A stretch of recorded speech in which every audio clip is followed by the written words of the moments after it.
Alrighty guys, welcome back. So right here I have the Beeman QB Chief in 22 caliber. I did a video with this a few weeks ago and you guys really seem to enjoy it. So therefore I'm gonna milk the YouTube algorithm a little bit so I can hit 1,000 subscribers to monetize my channel so this can become a tax write-off. And all the other thousands of dollars of things I buy on the monthly basis can become a tax write-off, because I didn't get a useless college degree in business and economics to not commit a little bit of tax fraud. But of course, first things first. So my friend seen my video on this gun and said he wanted to shoot it because he would like to buy one himself. Took him out to shoot it and he said he really liked it, but as a joke, when he handed it back to me, he cranked both of those turrets.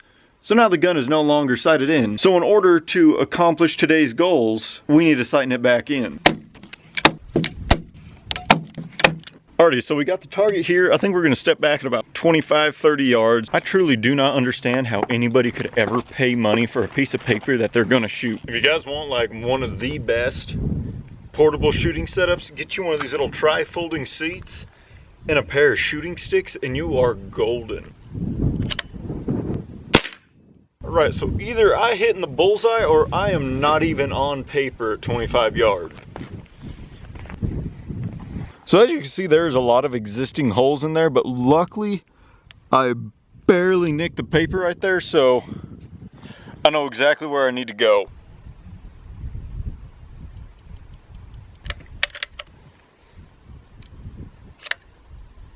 All right, that moved it about an inch.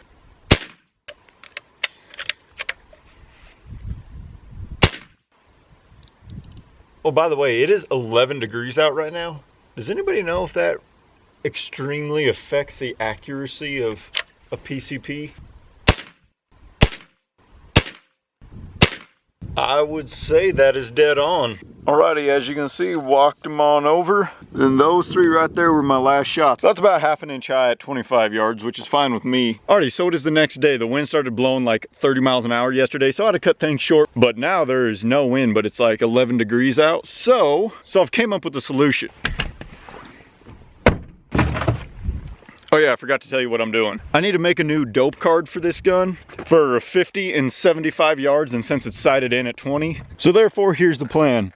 50 yards right there, get in the truck and drive back. So now we just hop in the truck, drive back 50 yards, shoot it, see where I need a hold on it, and then drive back to 75, shoot it again, and then I know where to hold on it, and I'm not gonna freeze to death because I have a heater in here.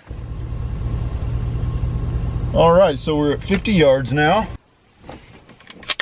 So obviously this isn't gonna be perfect because I'm not set up on a bench.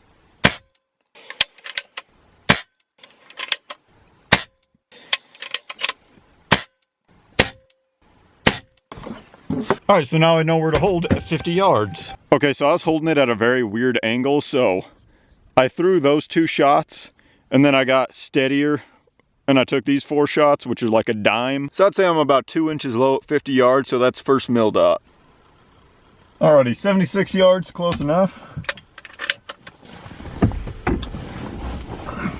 Alright, for me to try to like get super steady, I got a super awkward position, but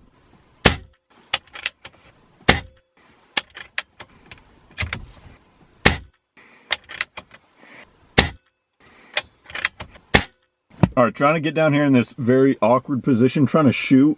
Alright, it's very hard to take consistent shots like this, but I just want to know my ballpark estimate of where I'm at.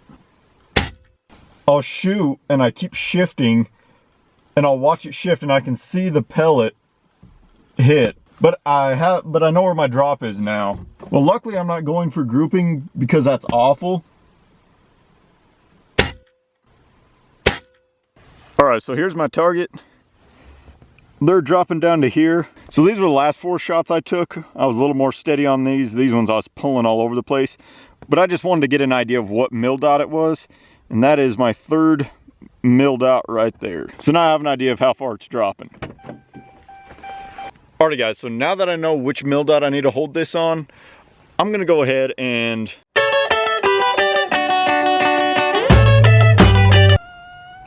what are you doing up there? I don't know if that was even my cat. Alrighty, so making that dope card for this gun really got me thinking, how much penetration does this gun even have at 75 yards? I know it'll kill birds because I've shot birds at 75 yards with this gun, but I'm curious, you know, how powerful it is. So I found an old glove that's been outside for a good part of the winter. And at this point, it's basically just petrified. Then I found some Colorado Kool-Aid that's been sitting outside for at least a year. And the fact that it hasn't blown up is surprising. So I was thinking, so in order to make the most redneck simulation of an animal I was shooting, I was thinking, you got your glove. So you got the tough skin, the innards, and then this tough skin on the back. So I'm thinking that if at 75 yards it can pass through this, then it can definitely kill most things I'm trying to shoot. I think worst case scenario, it's gonna enter, hit the can, go through both sides of the can, and maybe not exit on the other side, but I'm pretty sure it's gonna go clean through it. All right, so I got the can right here. I'm gonna set it there and step back 75 yards. And I'm just now realizing this is actually like the perfect simulation for a prairie dog. And I'm definitely planning on doing some prairie dog hunting with this. So if this works at 75 yards, then I know I can kill prairie dogs at 75 yards with this. So it's only at 70 yards right now, which is close enough because you guys can see it. It's right over here somewhere. I literally just watched my pellet rainbow and come down and hit it. Not too sure where I hit it because, to be honest, I was a little shaky. All right, let's see here. Where I hit it right there. So you can see where I hit it right there and did it exit. Nope, I can hear the pellet in it still, so.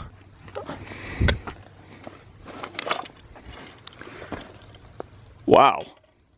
Well, there's the pellet right there. So there's the pellet. You can see it kind of mushroomed out a little bit. So that's the entrance right there. Definitely hit with a lot of energy. And then you see it poked out the back is where it entered the glove. And it did not come out. So if you guys watched my ranch pest control video where I said I was having some problem with the magpies, well, they've gotten so bad that they have learned my schedule of when I go out and feed. And about 10 minutes after I go out and feed, I will see them come in and start getting into stuff. Every time I see them on a fence post at 50 yards or I see them on top of the barn at 75 yards. So now I know my holds, so I can just step off my front porch when I see them and try to, you know, snipe them. But I got a lot of stuff I got to finish doing today. If there's more to this video, that means that I was able to get a shot on them. And if not, then thank you guys for watching. I appreciate it, and I'll see you next time.